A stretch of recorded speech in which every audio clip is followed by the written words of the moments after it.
Vamos a comentar entonces ahorita lo que son las reformas a la ley del impuesto sobre la renta, reformas interesantes, aunque no tan profundas como otros años o no tan amplias para un gran número de contribuyentes. Las reformas en materia de impuestos sobre la renta prácticamente se enfocan en los contribuyentes, personas morales del título 3 y en específico para las donatarias autorizadas, que es alguna de las reformas más importantes. Un par de reformas por ahí para los contribuyentes de las plataformas digitales y para contribuyentes de asimilados a salarios que vamos a comentar. Entonces, ese artículo, esa ley del impuesto sobre la renta, en el decreto en el que se establece las modificaciones, reformas y adiciones a la misma, si se fijan ustedes, pues son todos los artículos, ¿no? Artículo primero, se reforman los artículos 79, estamos hablando del título 3, personas morales con fines no lucrativos, los artículos 79, 82, nos brincamos ahí en un momento dado al artículo 113A, que estamos hablando ya de plataformas digitales, de las personas físicas que obtienen ingresos de plataformas digitales, el 182, estamos hablando de las maquiladoras, ¿no? Y se adicionan los artículos 80, 82, 82 cuater, también tienen que ver con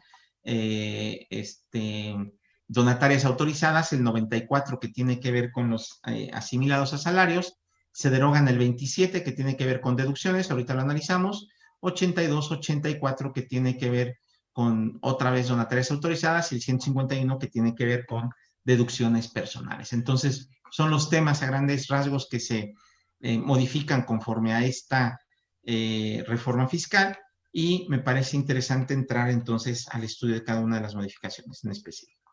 Se deroga, ¿no? Se modifica el artículo 27, fracción primera, inciso F, para efectos de señalar, y el 151, fracción tercera, inciso F, de la ley del impuesto a la renta, para efectos de dejar sin efectos como deducción autorizada en el 27 y como deducción personal en el 151, los donativos que hagan los contribuyentes a programas de escuela-empresa. En este sentido, podemos señalar, dice la autoridad fiscal en la exposición de motivos, que se deroga todo lo que es el tema de los programas para escuela-empresa en virtud de que había pocas solicitudes. En los más de 20 años que duró vigente, simplemente hubo una solicitud, estaba vigente, hubo pocas solicitudes, una solicitud que estaba vigente y que por ahí en el ejercicio 2018, si mal no recuerdo, 2019, se canceló, se dejó sin efectos. Entonces no hay quien aplique esta figura jurídica que me parece que era un polo de desarrollo para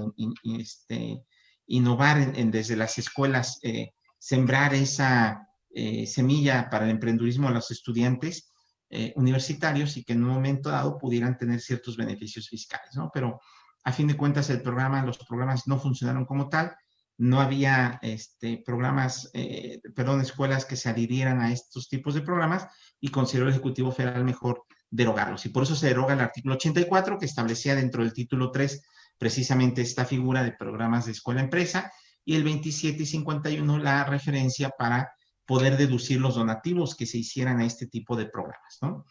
El artículo 79, fracción octava, se establece en un momento dado, se adiciona como un nuevo contribuyente que puede en un momento dado tributar en el título 3 de la ley de impuesto a renta. Recordemos el artículo 79 nos establece lo que son los listados de contribuyentes que pueden tributar en ese título 3 como personas morales con fines no lucrativos, y en la fracción octava se adiciona lo que son los organismos cooperativos de integración y representación, ¿no? A ellos se les permite tributar en este título 3. También se modifican algunas fracciones, la fracción decimoprimera, decimoséptima, decimonovena y vigésima del artículo 79, para señalar que si quieren tributar en el título 3 este tipo de contribuyentes, que ahorita los vamos a analizar, deben forzosamente ser donatarias autorizadas. Es decir, al día de hoy este tipo de contribuyentes podrían estar en el título 3 sin tener la autorización para ser donatarias autorizadas,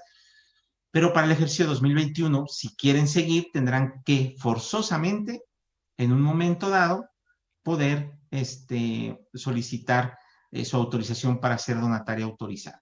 Son estas contribuyentes de la fracción 11ª dedicadas a la investigación científica o tecnológica, inscritas en el Registro Nacional de Instituciones Científicas y Tecnológicas, las asociaciones, sociedades civiles que otorguen becas, las que se constituyen para en un momento dado realizar actividades de investigación o preservación de flora, fauna silvestre, etcétera, etcétera, y las asociaciones y sociedades civiles que comprueben que se dedican exclusivamente a la reproducción de especies en protección y peligro de extinción, ¿sale? Y a la conservación de su hábitat. ¿Quieren estar en título 3 estos contribuyentes en específico? Sí, se les condiciona que para que puedan seguir se constituyan como donatarias autorizadas.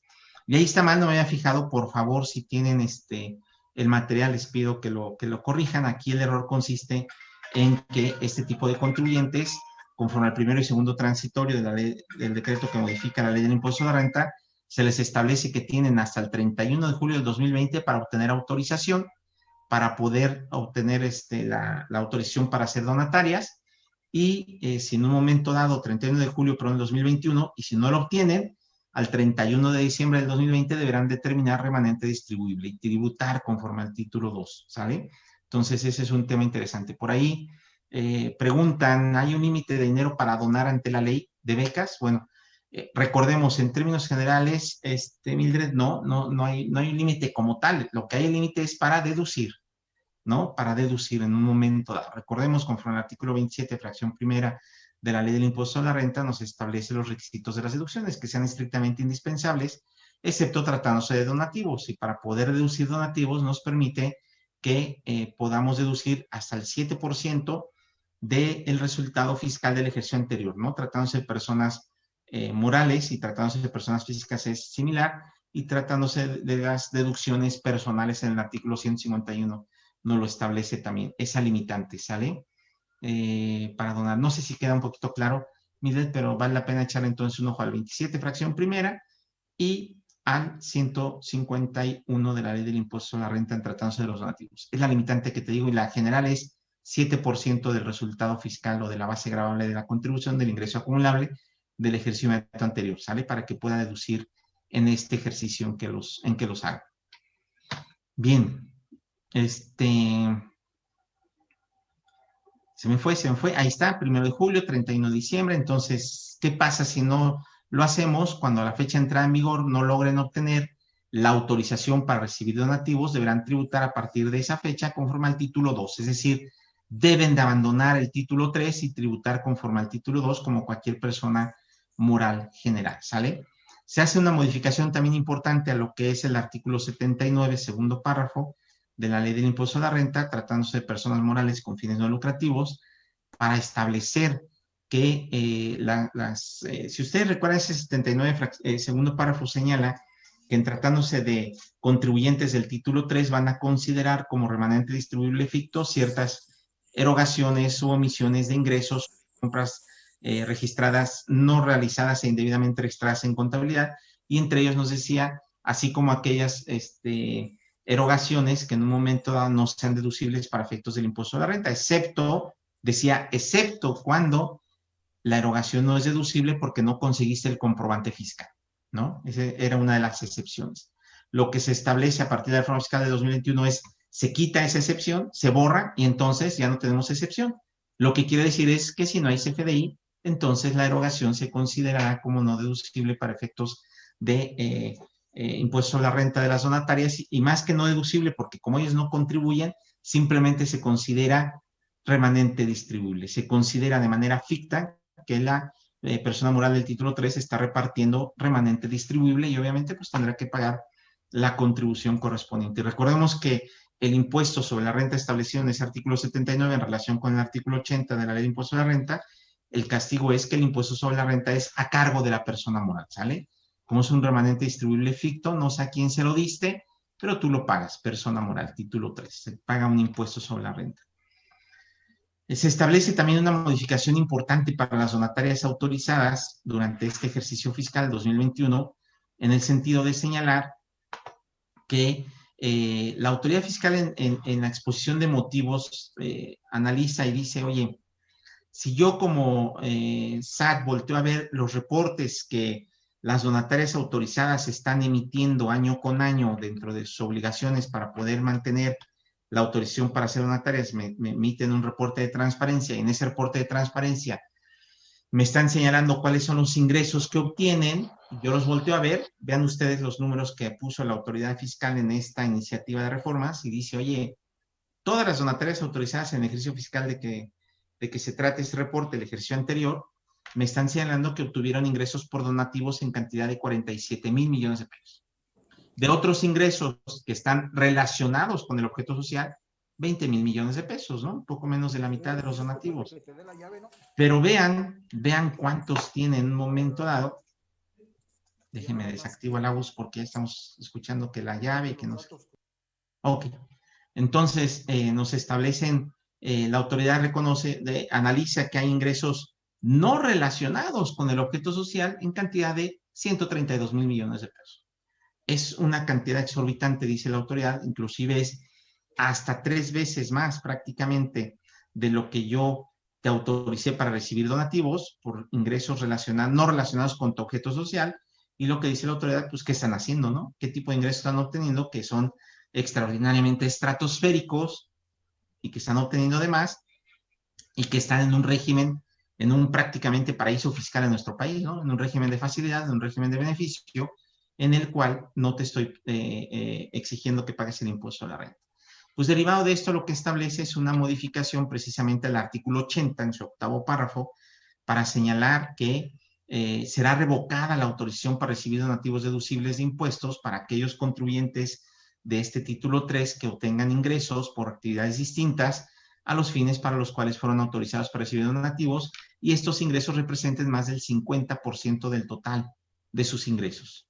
Entonces, lo que voltea a ver la autoridad es decir, pues aquí tengo oro molido para sacar a contribuyentes de este título 3 que están en un paraíso fiscal y que se vayan al título 2 para pagar contribuciones.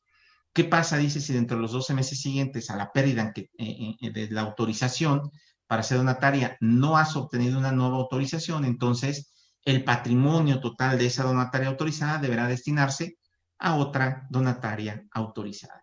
Y ese es un tema muy complejo que ha afectado a muchísimas donatarias autorizadas, muchas de ellas inclusive que puede ser que no conozcan esta disposición y que pudiera estarlas obligando a abandonar el régimen de preferencia establecido en el título 3 para pasar a tributar conforme al título 2. ¿Estamos de acuerdo? Entonces, es un tema también importante en ese sentido y que no nada más es cambiar al título 2, el problema es lo que establece ahí, el castigo establecido en ese octavo párrafo del artículo 80.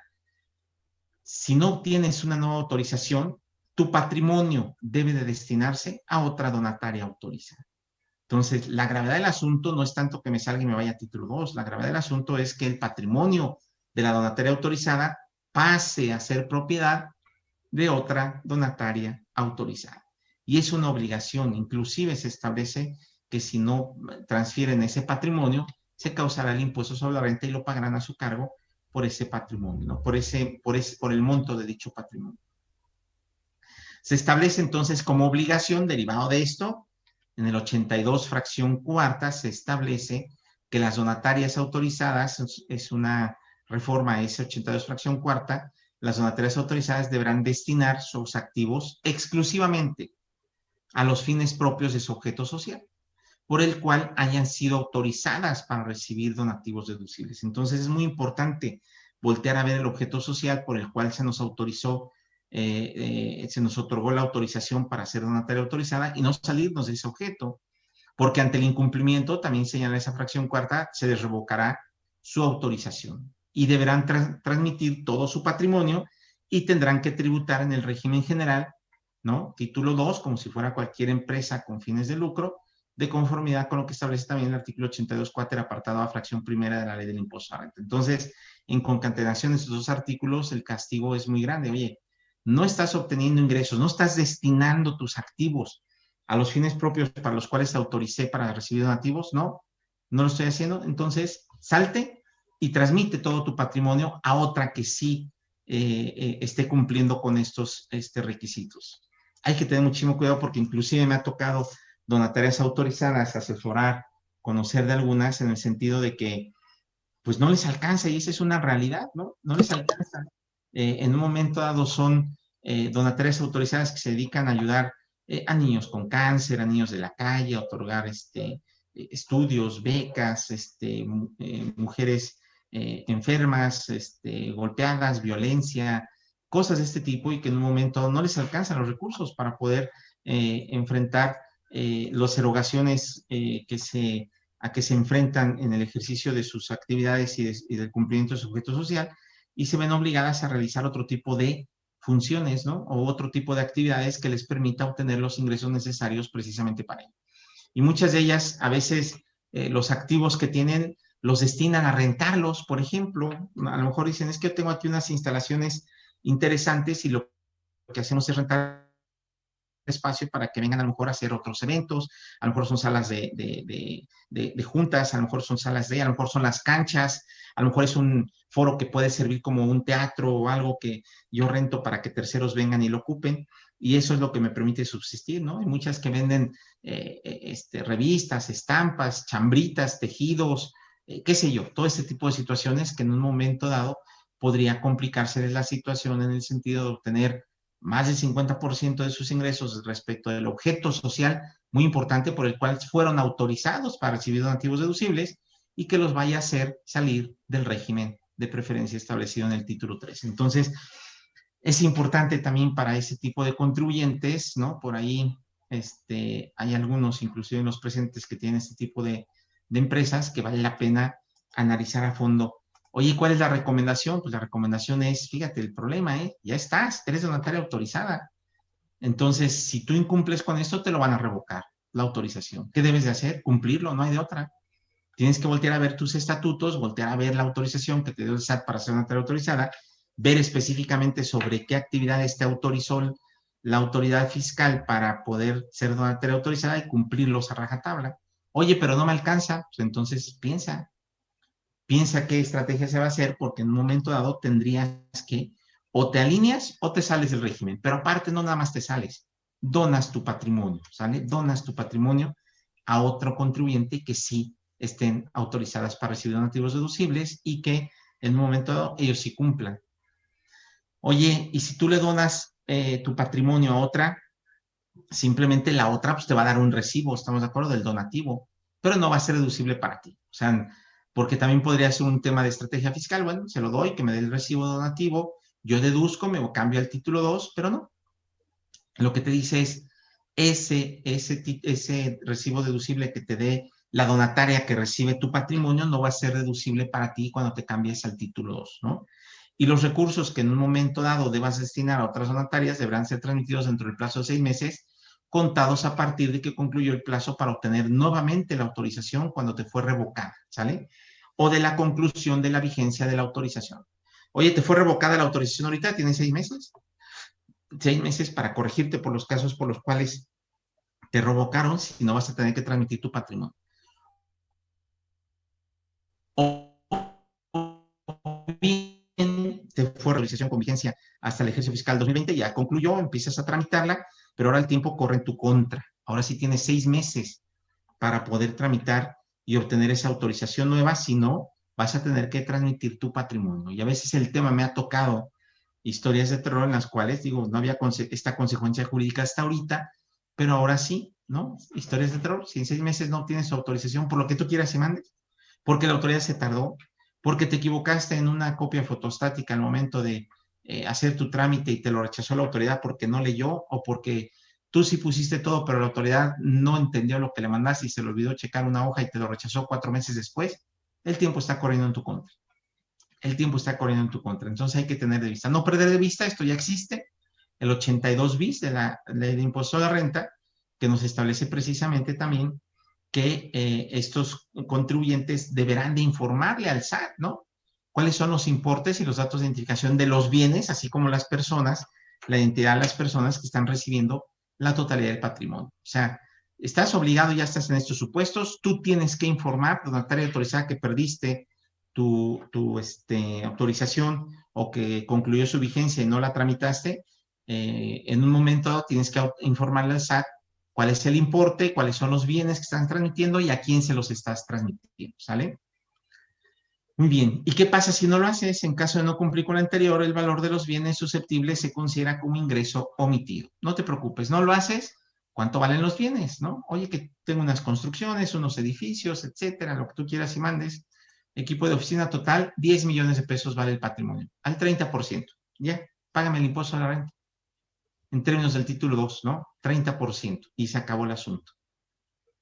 Se adiciona la fracción sexta al artículo 82 para señalar también que, si se fijan, ese artículo 82, fracción sexta, nos establecía la información de mantener a disposición del público en general información, lo que nosotros le llamamos de transparencia, ¿no?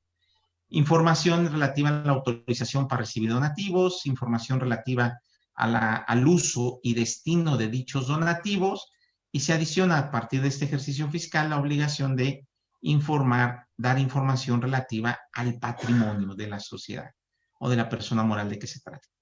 Y si yo en un momento dado no presento esa información relativa al patrimonio, el incumplimiento genera otra vez revocación. ¿Estamos de acuerdo? Pero por esto en específico tengo un mes para subsanar.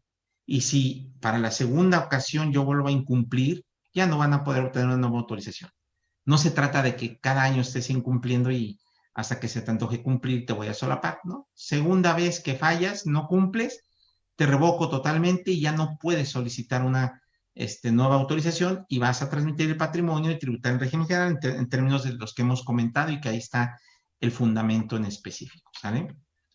Se elimina, había un artículo 82 ter que, si mal no recuerdo, nació por ahí del 2017, 18, y que nadie cumplía, ni siquiera existían las empresas, ¿no? Había una obligación para este tipo de contribuyentes que se certificaran, ¿no? A través de una empresa de certificación.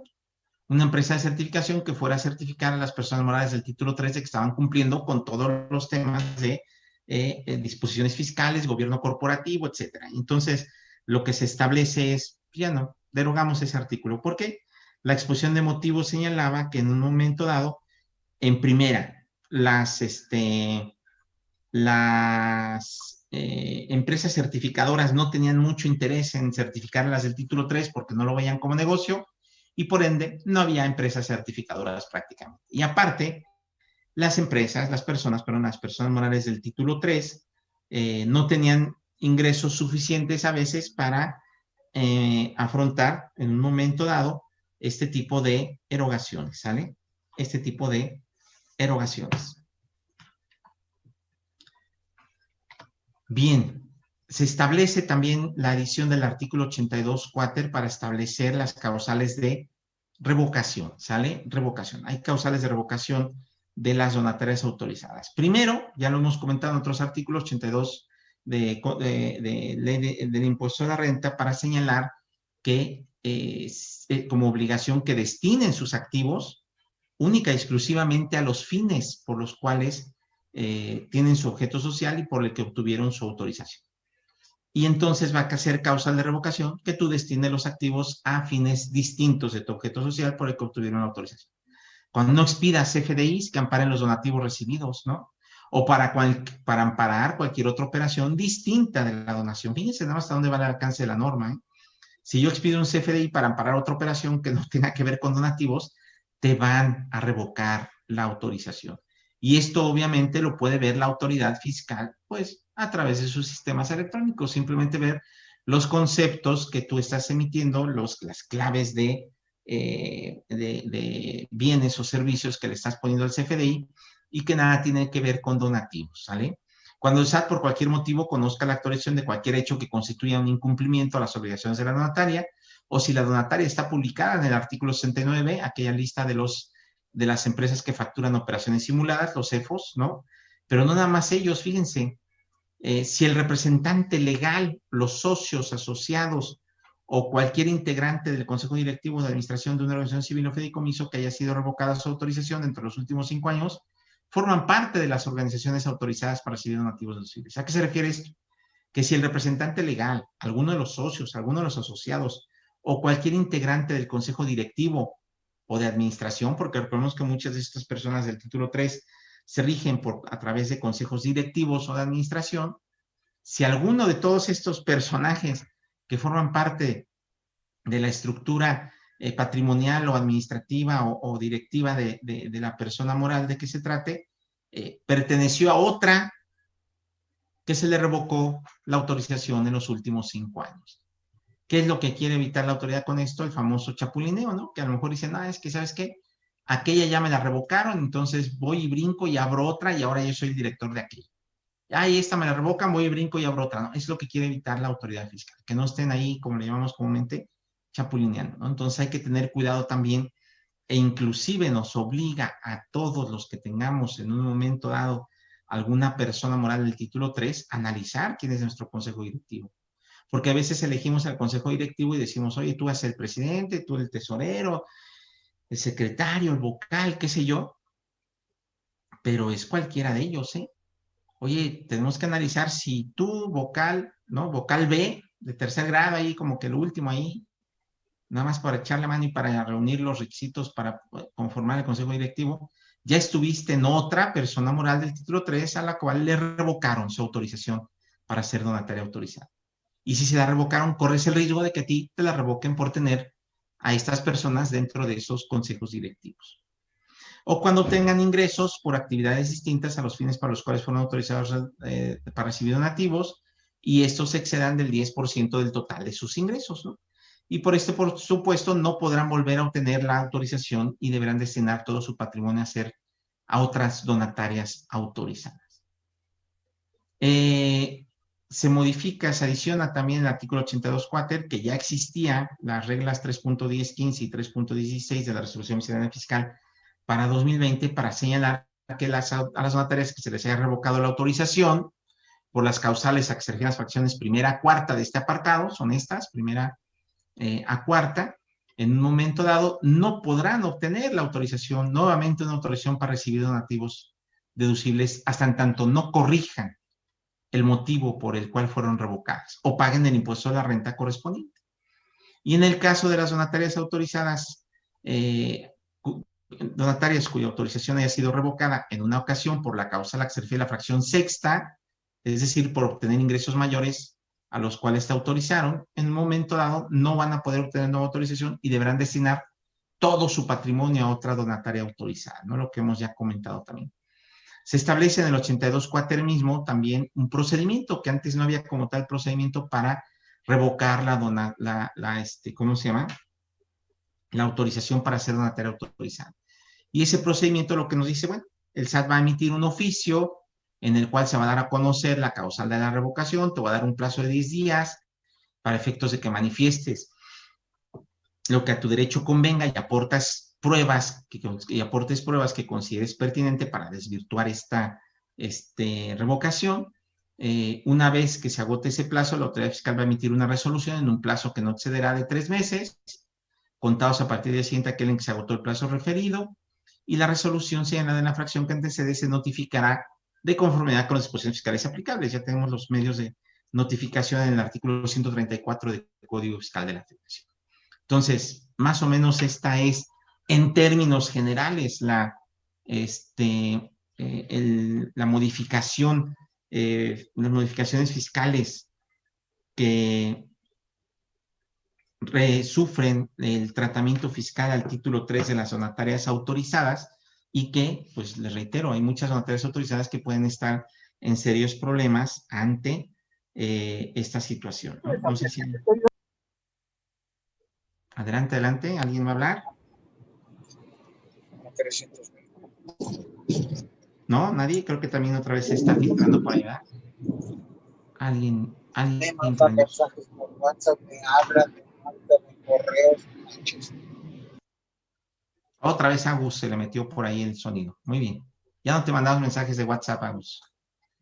Muy bien, vamos a continuar entonces. Bien, dudas, comentarios hasta aquí, perdón, antes de continuar, ¿alguien tiene alguna pregunta de personas morales del título 3? Ok, déjame ver en el chat, creo que alguien dice, en caso de incumplimiento por parte de la donataria, la revocación es directa, ¿no? Son dos cosas distintas, Mildred, y claro que puede ser una u otra. Habría que analizar, obviamente, exactamente la infracción que esté relacionada dentro del capítulo de infracciones y sanciones en el Código Fiscal de la Federación, pero puedes cometer una infracción que en un momento dado te lleve a la multa y que a su vez sea una conducta por la cual te van a revocar. Entonces, pueden ser las dos al mismo tiempo, ¿eh? No es excluyente una de otra. Una sola omisión puede ser causal de que se te imponga una sanción y que aparte se te revoque la autorización, ¿no? Entonces, no son excluyentes una de otra y obviamente dependerá del caso en específico, pero no son excluyentes, pueden ser las dos. Bien, vamos a brincar entonces, tratándose de otra reforma para efectos del impuesto a la renta para las personas físicas, se modifica el artículo 94 y se adiciona un séptimo párrafo, ¿no? Recordemos, ese artículo 94 nos establece las diversas fracciones, son 6 fracciones por las cuales, de entrada el artículo 94 nos señala lo que debemos entender por conceptos de prestación de servicios personales subordinados, para los cuales obtenemos un ingreso grabado en términos del capítulo primero del título cuarto de la ley del impuesto a la renta. Sueldos y salarios y sus asimilados, en pocas palabras. Y ese 94 nos señala diversas fracciones en las cuales me dice, estos contribuyentes pueden en un momento dado ser asimilados a salarios, ¿no? Lo que son los honorarios por servicios preponderantes a un prestatario, los honorarios cuando yo opte por escrito por asimilarlos a salarios, y aquellos ingresos que obtengan las personas morales y personas físicas por las actividades empresariales que realicen, también cuando en un momento dado lo comuniquen por escrito a la persona que adquiere sus bienes o servicios, que son actividades empresariales. ¿Estamos de acuerdo? Esos 3 supuestos puedo optar por ser actividades, obtener ingresos que se asimilen a salarios. Bueno, la reforma se enfoca en poner un límite de hasta 75 millones de pesos que obtengan ese tipo de contribuyentes por este tipo de ingresos, que puedan asimilarse a salarios nada más, ¿sale? Entonces, no digo honorarios, fracciones cuarta y quinta. Por la fracción sexta me queda claro que podría en un momento dado pues, obtener ingresos por actividades empresariales mayores a 75 millones de pesos. Pero por honorarios, por servicios profesionales, son cantidades pues exorbitantes, ¿no? Que en un ejercicio fiscal exceda de los 75 millones de pesos de ingresos y que me limiten a tributar en el régimen de asimilados. La exposición de motivos en términos generales lo que establece es que también se ha abusado de la figura. No sé si ustedes recuerden también este tema de operaciones simuladas, que hay muchos contribuyentes que se acercan a empresas que facturan operaciones simuladas, los dan de alta como asimilados, les otorgan una constancia de retención, aparentemente les retienen el impuesto a la renta, pero no lo enteran estas empresas, ¿no? Estas empresas fantasmas o que realizan operaciones simuladas, que a fin de cuentas son defraudadoras del fisco federal, delincuentes, y no lo enteran. Entonces, la persona física obtiene ingresos por asimilados y le dice, pues a mí me retuvieron, vete con él. Si él no te retuvo, ve con él. Y la autoridad trae un programa muy eficiente, muy, muy importante en materia de revisión de este tipo de contribuyentes que obtienen ingresos por asimilados a salarios, para poder detectar precisamente estas operaciones simuladas, ¿no? Entonces, en ese sentido estableció, dijo, vamos a limitarlos porque hay muchos que se me están yendo sin pagar, están metiéndose a este esquema de defraudación, de generar ingresos asimilados a salarios, no me pagan las contribuciones, y tenemos en un momento dado la problemática que les estoy comentando. Entonces lo limita, ¿no? Pero pues podría haber dividido, ¿no? Para honorarios únicamente hasta tantos millones, 5, lo que sea en el año. Actividades empresariales que pudieran ser más inflados y que tiene toda la razón del mundo de ser, y que pudieran en un momento dado ser razonablemente real, pues sí lo dejamos en 75 millones. Son distintos los conceptos por los cuales se pueden obtener ese tipo de ingresos. ¿Qué pasa si en un ejercicio fiscal me excedo de este monto? Lo que te dice es, salte de este régimen, a partir del mes siguiente te vas al régimen en el que debas de tributar de acuerdo a los ingresos que obtengas, ya sea debe de ser forzosamente capítulo de actividades empresariales y profesionales, ¿no? El capítulo segundo del título cuarto, y en un momento dado no podrás volver a tributar en este capítulo. Ya no puedes regresar. Oye, es que nada más fue por este año y el año que entra me quiero regresar. Ya no puedes, ¿sale?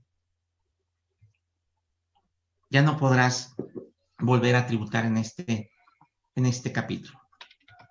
Bien, ya tratándose de algunos, estamos hablando ya del régimen de los ingresos que obtengan las personas físicas a través de plataformas tecnológicas.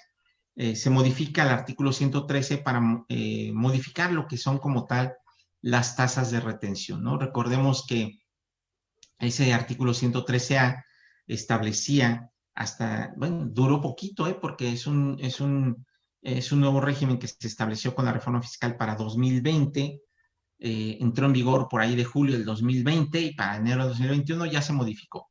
No sé si ustedes recuerdan que había, no se los puse tampoco, pero había por ahí una tabla en la cual se establecía para los diversos tipos de ingresos que se observan en estas fracciones, primera, segunda y tercera, un rango de, ¿no? Si tú tenías ingresos hasta tanto, la tasa de retención era de tanto e iba creciendo.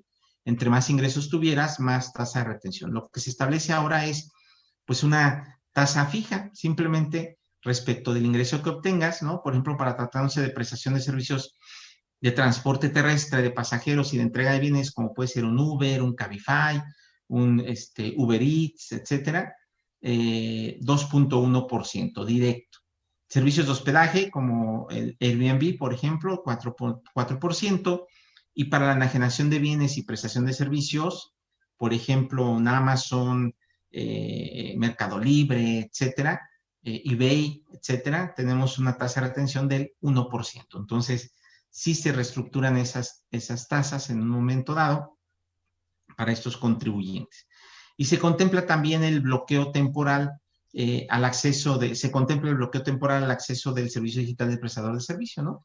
Imagínense que hay una persona moral residente en extranjero que no tiene establecimiento permanente en nuestro país, o hay alguna figura jurídica extranjera que no realizan y no están cumpliendo con sus obligaciones de retención y entero de ISR, y también en IVA va a ser igual, lo vamos a ver más adelante, por un periodo de 3 meses consecutivos. Entonces lo que te hace es que el SAT va a emitir una lista de las personas a las cuales se les debe de bloquear.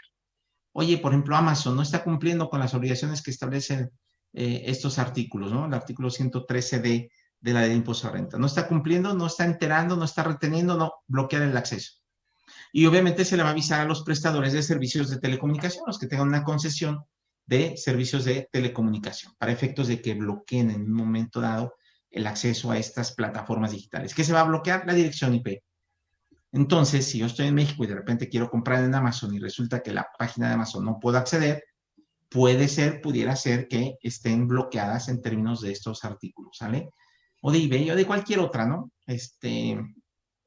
Mercado Libre, la que sea. Entonces, en un momento dado puede ser precisamente que se refiera a este tipo de situaciones. Hay una modificación, artículo 182, tercer párrafo, para las maquiladoras, ¿no?